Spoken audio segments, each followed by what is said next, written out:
वैसे तो लिखा तो यही है, उपासना काल में,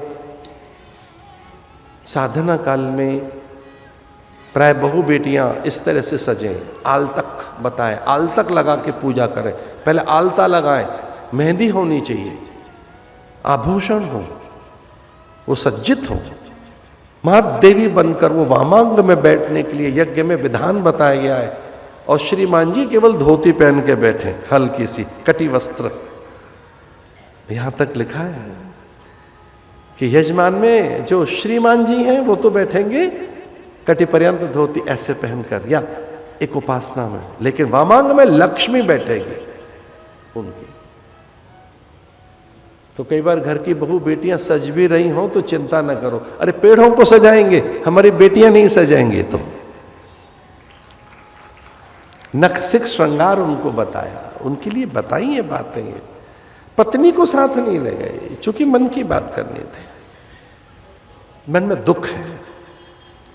इतने सजग, इतने सावधान दशरथ अपनी भार्या अथवा अपनी अर्धांगिनी गृह स्वामिनी को दुख नहीं देना चाहते, गुरु के पास गए।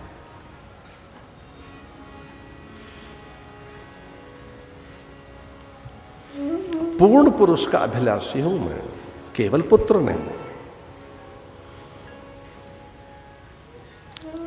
दशरथ के मन की बात जान गए गुरुदेव। उन्होंने कहा केवल पुत्र की नहीं, ये पुत्र शब्द क्या है, पुत्री क्या है? ये पू शब्द, पू नाम के नर्क से जो हमें त्राण दे, त्रायति, जो तारण करता है, वो पुत्र या पुत्री।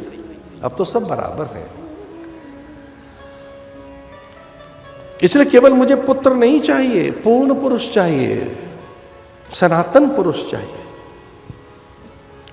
जो मुझे जीत ले। इसलिए हम अपनी संतानों से हार जाना चाहते हैं। मां अपनी पुत्री के चरित्र से हार जाना चाहती है, और पिता अपने पुत्र के पराक्रम से हार जाना चाहता है। पिता को तभी अच्छा लगता है जब उसका पुत्र वाणिज्य व्यापार में पराक्रमी हो, पुरुषार्थी हो, उद्यमी हो, कला में निपुणता हो, साहस हो, वो सत्यनिष्ठ हो। पिता को बड़ा संतोष मिलता है जब कोई उसके पुत्र से उसे जाने।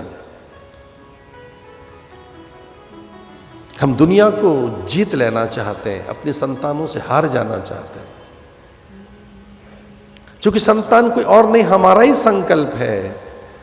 तो गुरुदेव से वो कहने लगे ऐसे पुत्र की कामना जो पूर्ण पुरुष हो। पूर्ण अभिलाष निरंतर होई, पूर्ण अभिलाष निरंतर होई। देखो नयन परम प्रभु सोई, देखो नयन परम प्रभु सोई। पूर्ण अभिलाष निरंतर होई, देखो नयन परम प्रभु सोई। पूर्ण अभिलाष निरंतर होई, पूर्ण अभिलाष निरंतर होई।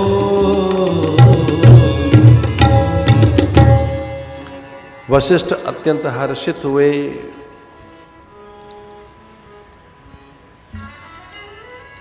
श्रृंगी ऋषि का आह्वान किया गया,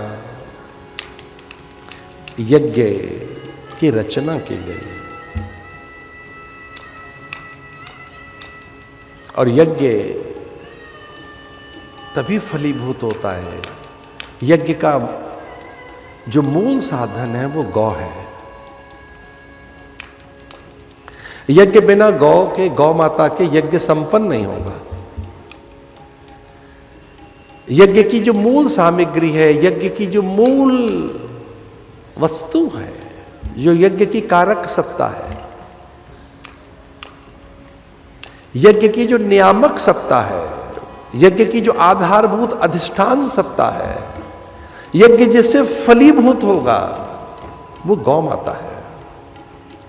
गौ के घृत से, गौ के मूत्र से,